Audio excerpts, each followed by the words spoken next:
it's me Marina Joby. Again, welcome back to Sour and Spicy. Sour and Spicyയുടെ പുതിയൊരു എപ്പിസോഡിലോട്ട് എല്ലാവർക്കും സ്വാഗതം. ഇന്ന് നമ്മൾ ചെയ്യാൻ പോകുന്ന ഒരു restaurant style egg fried rice ആണ്. നമ്മൾ ഓൾറെഡി വെജിറ്റബിൾ ഫ്രൈഡ് റൈസ് ഉണ്ടാക്കിയിട്ടുണ്ടായിരുന്നു. ആ വീഡിയോ കാണാത്തവർ കാണണം കേട്ടോ. അപ്പോൾ ഇന്ന് നമ്മൾ മുട്ടയും കൂടി ചേർത്തിട്ട് എങ്ങനെയാണ് fried rice egg fried rice ആക്കി റെഡിയാക്കി എടുക്കാൻ പോകാമെന്ന് നോക്കാണ്. അപ്പോൾ ഭയങ്കര ഈസി ആയിട്ട് നമുക്ക് റെഡിയാക്കി എടുക്കാം. അപ്പോൾ എല്ലാവരും വീട്ടിൽ ട്രൈ ചെയ്ത് നോക്കുക, ഫീഡ്ബാക്ക് തരാൻ മറക്കരുത്. പിന്നെ ചാനൽ ഇതുവരെ സബ്സ്ക്രൈബ് ചെയ്തിട്ടില്ലെങ്കിൽ ഒന്ന് സബ്സ്ക്രൈബ് ചെയ്തോളൂ കേട്ടോ. പിന്നെ എന്താ തൊട്ടടുത്താണ് ബെല്ലൈക്കണും കൂടെ ഒന്ന് ക്ലിക്ക് ചെയ്യുകയാണെങ്കിൽ ഞാൻ പുതിയ വീഡിയോസ് ഇടുമ്പോൾ നിങ്ങൾക്ക് നോട്ടിഫിക്കേഷൻ കിട്ടും. വീഡിയോ ഇഷ്ടപ്പെട്ട ലൈക്ക് ചെയ്യുക, ഷെയർ ചെയ്യുക, കമൻറ്റ് ചെയ്യുക. അപ്പോൾ എല്ലാവരും ട്രൈ ചെയ്ത് നോക്കുക. അപ്പോൾ നമുക്ക് അടുത്ത വീഡിയോ കാണാം. Bye by.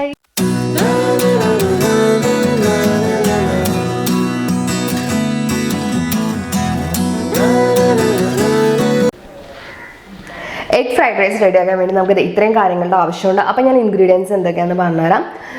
ഇത് 1 കപ്പ് ബസ്മതി റൈസ് ഉപ്പിട്ട് വേവിച്ചെടുത്തതാണ്. ഞാനിത് എങ്ങനെ വേവിച്ചെടുത്തതെന്ന് വെച്ച് കഴിഞ്ഞാൽ 20 മിനിറ്റ് അരി കുതിർത്തിയിട്ടതിന് ശേഷം 20 മിനിറ്റ് കഴിഞ്ഞ് വെള്ളം മൊത്തം ഊറ്റിക്കളഞ്ഞ് വേറൊരു പാൻ വെച്ച് അതിനകത്ത് ഉപ്പും 2 ടീസ്പൂൺ സൺഫ്ലവർ ഓയിൽ ഒഴിച്ച് അരി ഏകദേശം ഒരു 15 മിനിറ്റോളം വേവിച്ചെടുത്തു. ഒരു 95% ഇത് കുക്കായിട്ടുണ്ട്. ഇനി നമുക്ക് ഓവർ കുക്കായി പോകരുത്. ഓവർ കുക്കായി പോയി കഴിഞ്ഞാൽ ചോറ് തമ്മിൽ നന്നായിട്ട് ഒട്ടിപ്പോവും, നമുക്ക് നന്നായിട്ട് ഫ്രൈഡ് റൈസ് കിട്ടില്ല. അപ്പം അങ്ങനെ വേവിച്ച് തണുപ്പിച്ചെടുത്ത ചോറാണിത്. പിന്നെ ഞാനൊരു 4 മുട്ട എടുത്തിട്ടുണ്ട്. നിങ്ങൾക്ക് മുട്ട അത്ര അധികം ആവശ്യമില്ല എങ്കിൽ ഒരു 3 വേണമെങ്കിൽ എടുക്കാം. പിന്നെ ഞാൻ എടുത്തേക്കുന്ന വെജിറ്റബിൾസ് എന്ന് പറയുകയാണെങ്കിൽ ഒരു ചെറിയ ക്യാരറ്റ് ചെറിയ കഷ്ണങ്ങളായിട്ട് അരിഞ്ഞെടുത്തിട്ടുണ്ട്. പിന്നെ ഒരു ക്യാപ്സിക്കത്തിൻ്റെ പകുതി ചെറിയ പീസസ് ആയിട്ട് കട്ട് ചെയ്തെടുത്തിട്ടുണ്ട്. പിന്നെ ഞാൻ ഒരു ചെറിയ പീസ് ക്യാബേജ് ചെറിയ കഷ്ണങ്ങളായിട്ട് അരിഞ്ഞെടുത്തിട്ടുണ്ട്. പിന്നെ ഒരു 5 ബീൻസ് ഞാൻ ചെറിയ പീസായിട്ട് കട്ട് ചെയ്തെടുത്തിട്ടുണ്ട്. പിന്നെ ഒരു 5 വെളുത്തുള്ളി വട്ടത്തിൽ ഇതേപോലെ ചെറുതായിട്ട് അരിഞ്ഞെടുത്തിട്ടുണ്ട്. പിന്നെ ഒരു പച്ചമുളക് ഇതേപോലെ വട്ടത്തിൽ അരിഞ്ഞെടുത്തിട്ടുണ്ട്. പിന്നെ കുറച്ച് സ്പ്രിംഗ് ഓണിയൻ ഇതേപോലെ കട്ട് ചെയ്തെടുത്തിട്ടുണ്ട്. പിന്നെ നമുക്ക് വേണ്ടത് ഉപ്പ് ആവശ്യത്തിന് വേണം. പിന്നെ 2 ടീസ്പൂൺ സോയാ സോസ് വേണം. പിന്നെ ഒരു 2 ടീസ്പൂൺ കുരുമുളക് പൊടി വേണം. പിന്നെ ഒരു 2 ടീസ്പൂൺ സൺഫ്ലവർ ഓയിൽ വേണം. അപ്പോൾ ഇത്രയും കാര്യങ്ങളുണ്ടെങ്കിൽ നമുക്ക് അടിപൊളിയായിട്ട് എഗ് ഫ്രൈഡ് റൈസ് റെഡിയാക്കി എടുക്കാം. ഇനി നമുക്കിത് എങ്ങനെ റെഡി ആക്കണമെന്ന് നോക്കാം. അപ്പോൾ ഫ്രൈഡ് റൈസ് റെഡിയാക്കാൻ വേണ്ടിയിട്ട് ഞാനിവിടെ ഒരു പാൻ വെച്ച് കൊടുത്തിട്ടുണ്ട്. പാൻ ചൂടായി വരുമ്പോൾ നമുക്ക് ഇതിനകത്തോട്ട് ഓയിൽ ഒഴിച്ച് കൊടുക്കാം. അപ്പോൾ പാൻ നന്നായിട്ട് ചൂടായി വന്നിട്ടുണ്ട്. ഇനി നമുക്ക് ഇതിനകത്തോട്ട് ഓയിൽ ഒഴിച്ച് കൊടുക്കാം. ആദ്യം നമുക്ക് മുട്ട റെഡിയാക്കി എടുക്കണം. അപ്പോൾ ഓയിൽ നന്നായി ചൂടായി വന്നിട്ടുണ്ട്. ഇനി നമുക്ക് ഇതിനകത്തോട്ട് മുട്ട പൊട്ടിച്ചൊഴിക്കാം.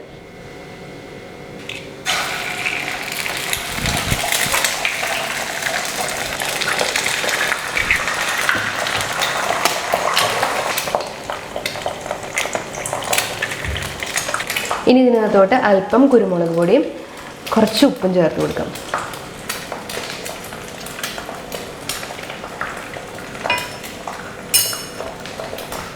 നന്നായിട്ട് മിക്സ് ചെയ്ത് ഇത് ചിക്കി എടുക്കാം.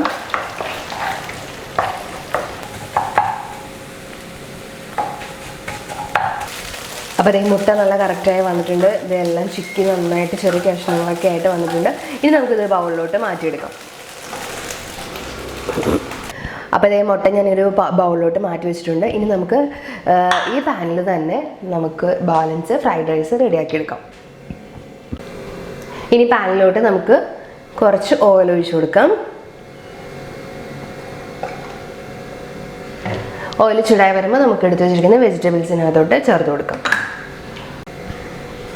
അപ്പോൾ അതേ ഒഴിച്ച ഓയിൽ നന്നായിട്ട് ചൂടായി വന്നിട്ടുണ്ട്. ഇനി നമുക്ക് ഇതിനകത്തോട്ട് എടുത്ത് വെച്ചിരിക്കുന്ന വെളുത്തുള്ളി ചേർത്ത് കൊടുക്കാം. കൂടെ തന്നെ പച്ചമുളകും ചേർത്ത് കൊടുക്കാം. നന്നായിട്ടൊന്ന് ഇളക്കി കൊടുക്കാം. അപ്പം തന്നെ നമുക്ക് ഇതിനകത്തോട്ട് എടുത്തു വെച്ചിരിക്കുന്ന ക്യാരറ്റ് ചേർത്ത് കൊടുക്കാം.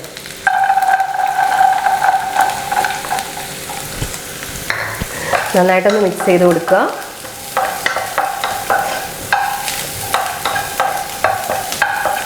കൂടെ തന്നെ നമുക്ക് ബാക്കി പച്ചക്കറിയും കൂടെ ആഡ് ചെയ്ത് കൊടുക്കാം. ഞാൻ ബീൻസ് ചേർത്ത് കൊടുക്കുകയാണ്. ഒപ്പം തന്നെ ക്യാബേജും നന്നായിട്ട് മിക്സ് ചെയ്ത് കൊടുക്കുക. വെജിറ്റബിൾസ് ഒന്നും ഓവർ കുക്കായി പോകരുത്, ജസ്റ്റ് ഒന്ന് വഴറ്റി കൊടുത്താൽ മതി. ഇതെല്ലാം ഞാൻ ചെയ്യണം ഹൈ ഫ്ലെയിമിൽ ഇട്ടിട്ടാട്ടോ. ഇനി നമുക്ക് ഇതിനകത്തോട്ട് ക്യാപ്സിക്കം ചേർത്ത് കൊടുക്കാം. നിങ്ങൾക്ക് വേണമെങ്കിൽ ഒരു ചെറിയ സവോളയുടെ ഒരു പകുതി കൂടെ ചെറിയ കഷ്ണങ്ങളായിട്ട് ആഡ് ചെയ്ത് കൊടുക്കാം കേട്ടോ. ഞാനിപ്പോൾ ചേർക്കണില്ല. അപ്പോൾ അതേ ക്യാപ്സിക്കം കൂടി ഇട്ട് നന്നായിട്ട് മിക്സ് ചെയ്ത് കൊടുത്തിട്ടുണ്ട്.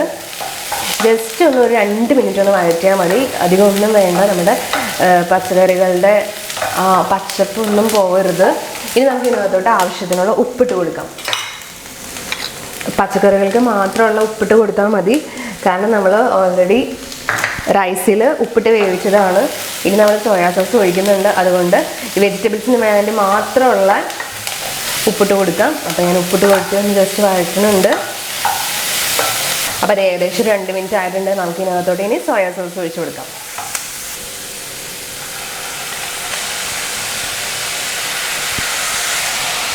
നന്നായിട്ടൊന്ന് മിക്സ് ചെയ്യാം. കൂടെ തന്നെ കുറച്ച് കുരുമുളക് പൊടി ഞാനൊരു 1 ടീസ്പൂൺ ചേർക്കുന്നുണ്ട്.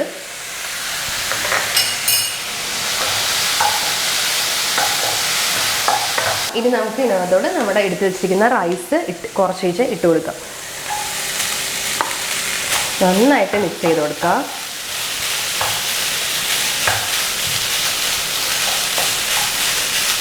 റൈസിനകത്ത് കിടന്ന് നന്നായിട്ടൊന്ന് ഫ്രൈ ആവണം.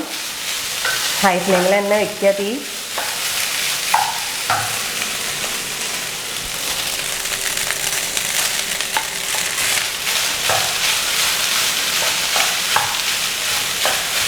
സോയാ സോസും വെജിറ്റബിൾസും ഒക്കെ നന്നായിട്ട് ആ റൈസിലോട്ട് മിക്സ് ആവാൻ വേണ്ടിയിട്ട് ഒന്ന് 5 മിനിറ്റ് ഇതുപോലെ ഹൈ ഫ്ലെയിമിലിട്ട് ഒന്ന് ഇങ്ങനെ ഒന്ന് ഇളക്കി കൊടുക്കാം.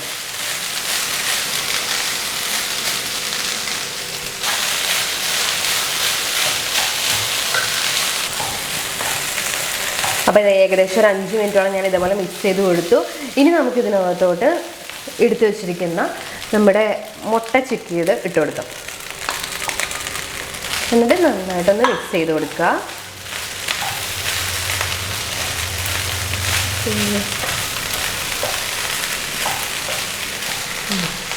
നമ്മുടെ അടിപൊളി എഗ് ഫ്രൈഡ് റൈസ് റെഡി ആയിട്ടുണ്ട്. ഇനി നമുക്ക് ഫ്ലെയിം ഓഫ് ചെയ്യാം. ഇതിന് മുകളിലോട്ട് ഒരല്പം സ്പ്രിംഗ് ഓണിയൻ നമുക്ക് സ്പ്രെഡ് ചെയ്ത് കൊടുക്കാം. അപ്പോൾ നമ്മുടെ പരിപാടി കഴിഞ്ഞു. ഇത്രയേ ഉള്ളൂ കാര്യം. അപ്പോൾ എല്ലാവരും വീട്ടിലുണ്ടാക്കി നോക്കുക. ഭയങ്കര ഈസി ആയിട്ട് ഉണ്ടാക്കിയെടുക്കാം. എല്ലാവർക്കും ഭയങ്കര ഇഷ്ടമാവുന്നൊരു കാര്യമാണ്. അപ്പോൾ എല്ലാവരും ഉണ്ടാക്കി നോക്കിയിട്ട് എല്ലാവർക്കും കൊടുക്കുക, എല്ലാവരും കഴിക്കുക. അപ്പോൾ see you next video. Bye bye.